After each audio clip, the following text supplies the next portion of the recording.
Voltamos, ouvintes da Rádio Manchete Online, com o programa Encontro com a Justiça, hoje entrevistando a doutora Magda Alqueires e também a artista plástica Françoise Chen. Françoise Chen nasceu em Bruxelas, na Bélgica. Ela é formada em arquitetura e urbanismo pela Escola de Artes Visuais e Arquitetura La Cambre de Bruxelas. E ela é mãe de uma adolescente, de uma jovem brasileira. É uma amiga querida de que há muito tempo espalha os direitos humanos no mundo inteiro. E aqui no Brasil ela já está há muito tempo divulgando os direitos humanos. Tem um projeto aqui no Rio que é inscrever os direitos humanos em 1000 escolas do Rio de Janeiro. Essa semana ela esteve inaugurando alguns painéis feitos por crianças e adolescentes de escolas públicas que se voltam para uma reflexão em cima dos direitos humanos. Uma iniciativa belíssima. Já estamos com um número elevado de escolas e pretendemos chegar a esse número de 1000 escolas. Seja muito bem-vinda, querida Françoise. É uma alegria muito grande ter você aqui no estúdio da Rádio Manchete, no nosso programa Encontro com a Justiça. Bom dia. É realmente um prazer de falar com vocês, porque sou aqui no Brasil somente há uma semana, porque quem realmente faz esses projetos é a equipe que eu montei com o Filipe Noton, que está aqui. Nosso grupo que é formado vai, como você sabe, de escola, depois de escola, depois de escola, falando dos direitos humanos, convidando você mesmo para explicar como nasceu, e por que existem os direitos humanos, e o que tem a ver com a vida dele do dia a dia. E essas são várias palestras que fazemos nas escolas, e depois os professores com os alunos e conosco trabalham sobre cada um dos direitos humanos com o grupo de 60 ou 30, 60 alunos. E depois eles têm que, realmente o que acontece é que eles têm que se projetar dentro de um artigo, que seja o direito da escola, por exemplo, da educação. Ele tem que imaginar um desenho, o que é para ele já a escola, como que existe a escola, por que tem a escola ou que não tem a escola, quem que não tem acesso na escola e por quê. Aí eles têm que visualizar essa situação, desenhar essa situação e depois fazer isso sobre papel. E a semana que vem, depois, nós criamos junto com eles um painel de entre 10 e 20 metros quadrados em cerâmica, feito de todos os desenhos da criança, passando nos azulejos, que criam no final um mural pública perene para a cidade, que está colocado numa parede do bairro ou da escola. O que significa realmente um livro aberto, público, sobre os direitos humanos, trabalhado pelos alunos da escola e aberto para a população. E é muito interessante que isso perpetua a presença desses alunos nessa escola, nessa comunidade, a partir de uma obra de arte produzida por eles, passa a ficar permanentemente na escola, né? É como se eles fossem os juízes, eles mesmos. São eles que conhecem o direito, são eles que perpetuam, que divulgam, que explicam através dos desenhos. Temos o texto dos direitos humanos escrito normalmente, né, à mão, ou a serigrafia, mas o que as pessoas gostam são olhar os desenhos da criança. E eles são orgulhosos, as pessoas que nem conhecem as crianças, são orgulhosos com as crianças do bairro, dessa escola, que ele conhecia, às vezes, um ou dois, são orgulhosos que exista. Todo mundo se torna produtor desses direitos. Todo bairro. Nunca aconteceu, por exemplo, pessoas que vão fazer grafite, que destroem o projeto. Nunca, até hoje. Há um respeito a essa obra de arte, né? Exatamente. Eles respeitam a criação dos jovens. Isso que o desembargador Damasceno enalteceu aqui é que é uma obra da coletividade, né? E as escolas escolhidas, Damasceno, são escolas de DH mais baixo, né? São aquelas escolas onde há miséria, onde aqueles adolescentes nunca ouviram falar em direitos humanos, e de lá justamente de lá é que surgem os painéis mais bonitos, mais significativos. É uma ideia muito interessante. Agora, Françoise, isso nós estamos elegendo aqui as escolas no Rio de Janeiro, porque o Rio de Janeiro tem sempre essa especificidade, nós temos tantas carências na área de educação, daí ter sido escolhida a escola. Mas em outros estados, outras nações, você faz também essas escolas, esses painéis artisticamente em metrôs, em praças públicas, não é assim?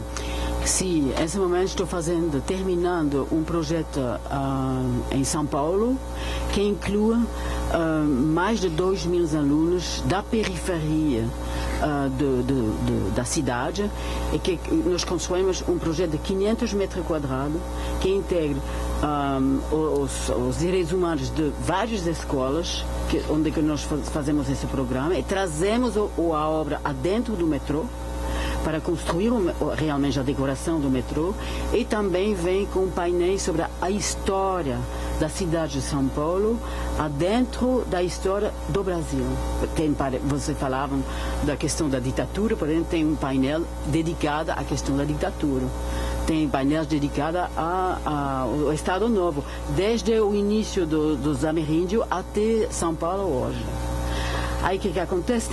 Tem uma mistura sobre os direitos humanos, feito pelas crianças da cidade, do lado que é justaposido com os 16 painéis que tem a ver com a história do país e da cidade.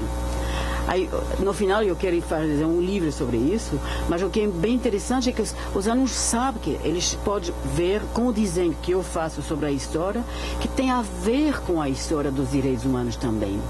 Porque tem a ver com a história da escravidão, dos ameríndios, tudo isso tem a ver, é bem visível, através de uma expressão visual. Doutor Ciro, interessante essa...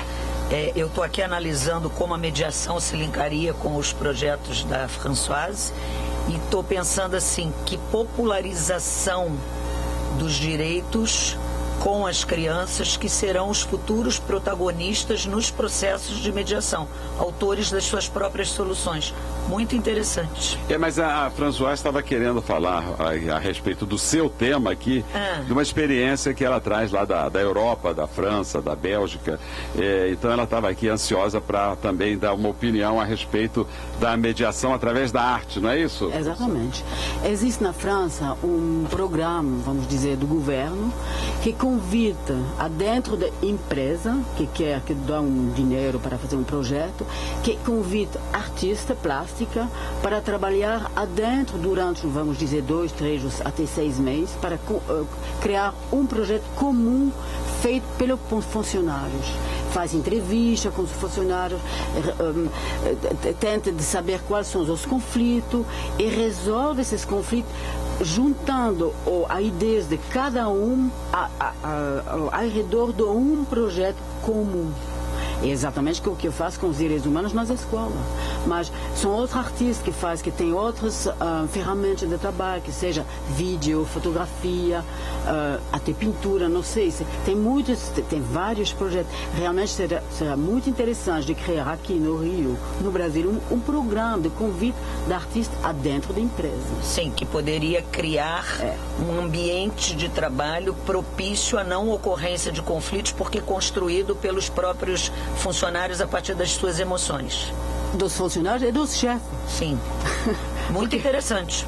E realmente funciona. Até hoje eu estou fazendo exatamente nesse momento, num escritório de advogado, onde eu trabalho com todos os advogados, tem mais ou menos 50 advogados nessa empresa, e eu trabalho com cada um deles, eu sento cada um, o que você gosta, etc., para fazer um projeto comum com eles. Nós estamos entrevistando hoje a artista plástica Françoise Chaine, que é belga e que está falando aqui dos seus projetos sobre direitos humanos nas escolas, que é um projeto aqui que envolve as escolas públicas do Rio de Janeiro, e a doutora Magda Urza Alqueires, que é da Associação Brasileira de Recursos Recursos Humanos, que está falando também sobre processos de mediação nas escolas. Temos aqui a satisfação de receber os alunos da Universidade Estácio de Sá, Dorival Caymmi, de Copacabana, chefiados pela professora Valquíria Paladino. E você, ouvintes, pode participar do programa através dos telefones 35720760, 35720760, e fazer as perguntas e participar aqui juntamente com o desembargador João Batista Damasceno. Françoise, quantas escolas já foram visitadas e quantas escolas do Rio de Janeiro já têm os painéis feitos pelos alunos aqui no Rio de Janeiro? Até hoje nós fizemos o primeiro painel, como você sabe, é o painel de Copacabana, que era o primeiro em 2003 que nós fizemos. Hoje, nas escolas, tem mais ou menos entre, eu não sei mais, né, porque o Felipe trabalha mais rapidamente, eu penso que tem 10 escolas. Aí chegamos a 10 escolas, porque cada um deles é um tempo para fazer. Precisa realmente um mês inteiro para conversar com os professores, visitar, fazer essas palestras. É um projeto que é lento, não é rápido. É importante dar esse tempo para realmente trabalhar com cada um dos professores, cada um dos alunos e juntar eles ao redor desse projeto comum. No Brasil tem um autor, Sérgio Buarque de Holanda, lá no início do século XX, lá em 1936, ele escreve um livro, Raiz do Brasil, e ele fala de algo que permeia as relações sociais do Brasil, que é a ética do aventureiro, né, que chega e faz as coisas. E ele contrapõe a ética do aventureiro à ética do ladrilheiro, né? O aventureiro chega, faz e sai de qualquer jeito, e se deu certo, deu, se não deu, vai embora. O ladrilheiro não. Ele tem que parar muito antes, projetar, conversar, saber como vai ser feito, para só no final implementar o trabalho. É bem interessante quando você fala desses painéis, né, que por acaso, né, você está falando de ladrilho. Né? Sim, porque nós somos somos numa época onde a rapidez parece estar o melhor. E, em realidade, o humano é feito como foi feito milhões de anos atrás. Sim. Não mudou o corpo muito, não mudou a cabeça muito, e as máquinas mudaram. E nós somos agora escravos das nossas máquinas. Todos nós aqui temos quantos telefones aqui na mesa? E o nosso tempo é o tempo da máquina. Não é mais o tempo humano. Do corpo. Não é o tempo do corpo. É do cérebro. Temos uma certa capacidade humana de fazer coisas, de integrar informações, que as máquinas ajudam, mas as máquinas se tornam realmente o chefe agora. É isso que não dá. Talvez essa seja a questão desses conflitos que a doutora Magda está trazendo. E quando você convida artista que faz um trabalho mais humano, mais lento, que você convida as pessoas a trabalhar com você, você resolve problemas sem mesmo saber que você resolve, porque o cérebro vai devagar, constrói outras ideias e passa num outro campo do sistema de pensamento. Sim. Eu acho que quando você falou isso aqui, eu tinha contado aqui no intervalo para a Magda, por causa de uma fábrica de bebidas aqui no Rio de Janeiro, que um engenheiro chegou lá, regulou a máquina e conseguiu produzir 60 mil garrafas de cerveja por hora. Nunca mais ninguém conseguiu essa marca. Né? Então ficou em 56 mil, né? No máximo 58 mil, mas ninguém bateu essa marca das 60 mil garrafas de cerveja por hora nessa linha de produção. E todos esses que não conseguiam eram tratados como ineficientes. Exatamente. Né? Porque um dia conseguiu, num único dia, regular a máquina nessa linha de produção e chegar a essa marca recorde. Né? E todos os outros hoje trabalham para atingir essa marca, que é praticamente inatingível, porque nunca mais se conseguiu atingir. E todos os dias, né, as pessoas se frustram, porque apesar do grande esforço delas, elas não conseguem nem se aproximar do que foi feito num único dia. Na segunda parte do nosso programa, nós vamos entrevistar aqui o doutor Rogério Kochek.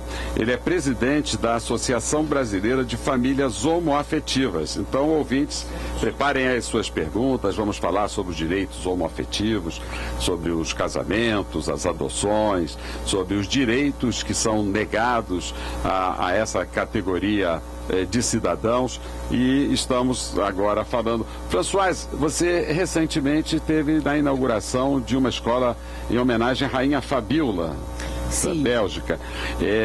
Como foi essa inauguração lá, e que tipo de painel os meninos fizeram, e por que a Rainha Fabiola aqui no Rio de Janeiro? Foi um convite que o consulado da Bélgica fez para o Philippe Nothomb, que está aqui. E essa é uma escola bem especial que a Rainha Fabiola criou muitos anos atrás, para as crianças desfavorecidas, mas também mentalmente desfavorecidas, com problemas. E agora é a celebração da criação dessa escola.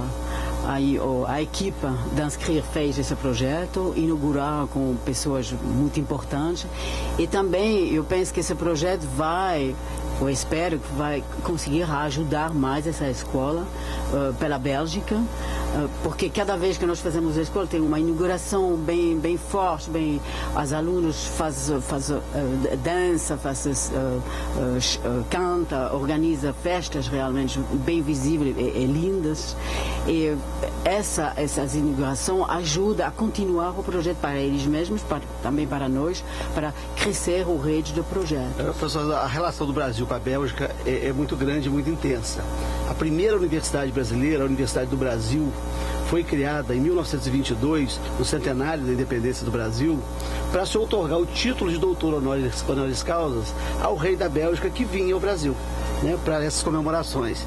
E nós ganhamos a Bélgica o manequinho. Nós temos aqui no Rio de Janeiro também o manequinho, que os botafoguenses...